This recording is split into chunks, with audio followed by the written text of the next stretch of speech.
గుప్పెడంత మనసు serial director Kumar పందం గారికి తెలియని వారంటూ ఎవరూ లేరంటే అతిశయోక్తి కాదు. నిజమే.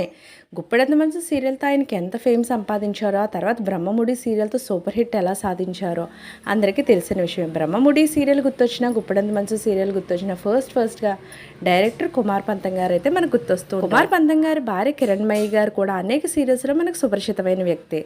అయితే నిన్న వాళ్ళ యానివర్సరీ సందర్భంగా wedding anniversary, happy wedding anniversary అంటూ అనేక మంది పోస్టులు, కామెంట్స్ పెట్టడం జరిగింది. అంతేకాకుండా వాళ్ళ పిక్స్ని కూడా కుమార్ పంతం గారు తన సోషల్ మీడియా అకౌంట్లో తనకు వచ్చిన విషయస్ అన్నిటినీ కూడా సోషల్ మీడియా అకౌంట్లో పోస్ట్ చేయడం జరిగింది. హ్యాపీ యానివర్సరీ అంటూ అనేక మంది మెసేజెస్, కామెంట్స్ పెడుతూనే ఉన్నారు.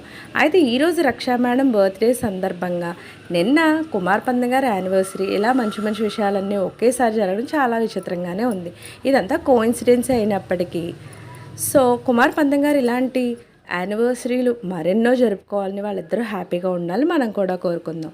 ఇలాంటి లేటెస్ట్ అప్డేట్స్ కోసం ఛానల్ తప్పకుండా లైక్ చేయండి, షేర్ చేయండి, సబ్స్క్రైబ్ చేయడం మాత్రం మర్చిపోకండి.